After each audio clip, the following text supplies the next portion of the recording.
ไทยนาทุกคนอันนี้ข้าวหวานเนาะข้าวหวานหวานเอานำดำไปนำทุกคนปีนี้อยู่นาคอมมิลี่เนาะทุกคนมาดำนาซอยในเด้อเหนื่อยละทางนี้พอเพิ่นไทยหดนาอนาคลานทรายเนาะทุกคนลูกของอ้ายผู้ที่สามไทยนาก็เป็นอีก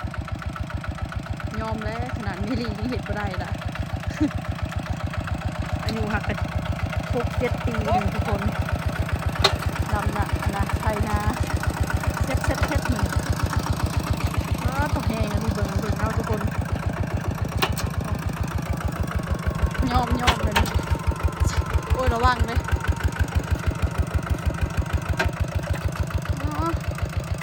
หวาดเสียวน้ำโดดแบบนี้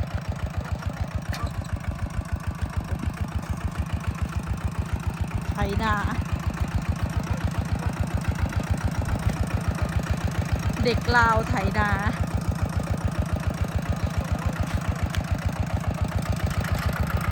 อายุ6 จักปีบักน็อต7 ปีบอกฮะอายุ7 ปีไทยหกนาทุกคนเบิ่งเอาเด้อบ่ได้ใส่ให้งานเด็กเนาะนี่ลูกสหายชาวนาของแท้เซ็ตค่าแท้ๆแหละมื้อนี้ค่ามันโอ้ไปได้เฉยโอ้ระวังเลยยากเลย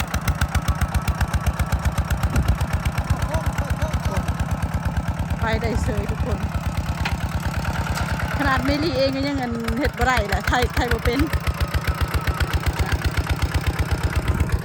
มาเลยพี่นี่กับพ่อของเมลี่เนาะเพิ่นกับอายุแก่แล้วทุกคนเพิ่นกับ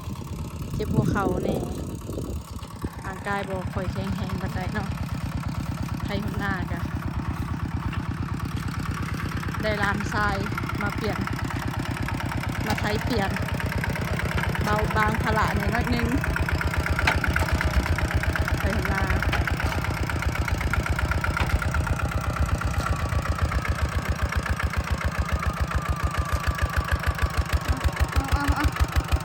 ายกขึ้นหรอวะ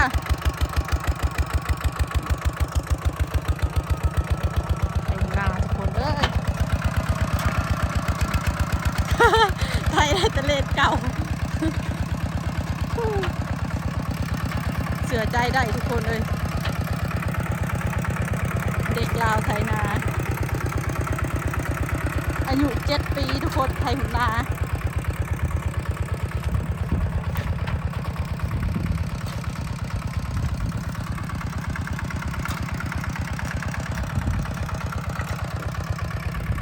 เบิ่งเอาทุกคน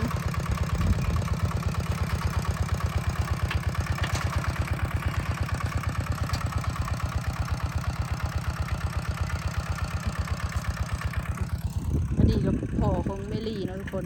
เจ็บหัวเข่าคือเก่าเลยทุกคนเลยปีนี้ให้กระเต็กไทยนากับหดบ่ได้สองคนอ้าวทางคุณไทยรถไทยค่ารถไทยค่าเดี๋ยวทุกคนเลยทั้งพี่ดึงขึ้นอ่ะสิแก้ไขปัญหาเดี๋ยวได้รถไทยค่าอะไร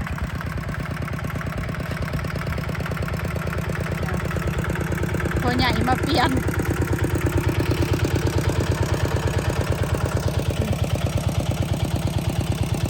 มีคนไม่ดีนะโอ้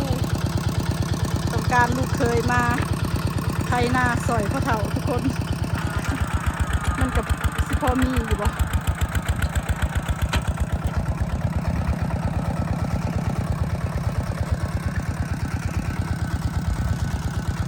ใจหนึ่งสาวไม่ดีก็อยากไทยซอยเพิ่นแหละแต่ว่าไม่ดีไทยบ่เป็นทุกคนที่ต้นคอเพิ่นเฮ็ดเวียกไทยนาเฮ็ดเวียกนักเนาะทุกคนไทยนาไทยหุนนาดำมืออื่นเนาะทุกคนแต่ว่าบ่มีน้ำอาจจะเป็นไห้นี่ลงมาไห้นี่เนาะ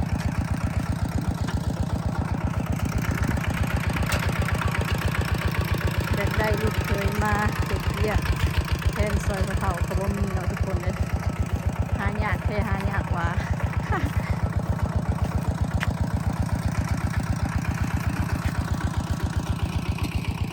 นาแคมบ้านเนาะทุกคนปีนี้ซามิลีกับหวานเอานำเนาะทุกคนเพราะว่ามันบ่มีไผเห็ดเวียกเนาะเห็ดบ่ไหว้เพราะว่าแต่ละปีก็เห็ดหน้าดำหน้าแต่สองเท่าพ่อเมลี่แล้วก็แม่เมลี่แล้วก็ซามิลีเนาะ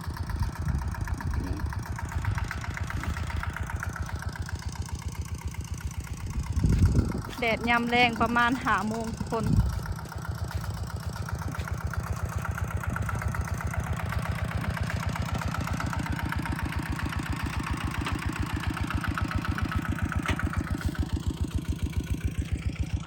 ข้าวหวานเนาะทุกคนมีแต่หญ้าข้าวหวานบ่ฮู้ว่าปีนี้สิได้หลายหรือบ่นี่ก็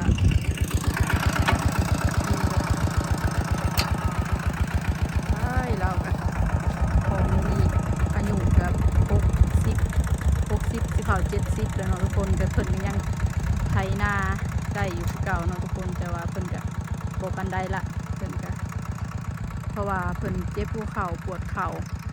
เพิ่นเป็นแบบนี้บ่หายดีขาดเชื้อเนาะทุกคนคันบ่เฮ็ดก็บ่ได้เนาะทุกคนเพราะว่าบ่มีไฟเฮ็ดแทนเราก็จำเป็นต้องได้เฮ็ดแหละอ๋อหอดแดด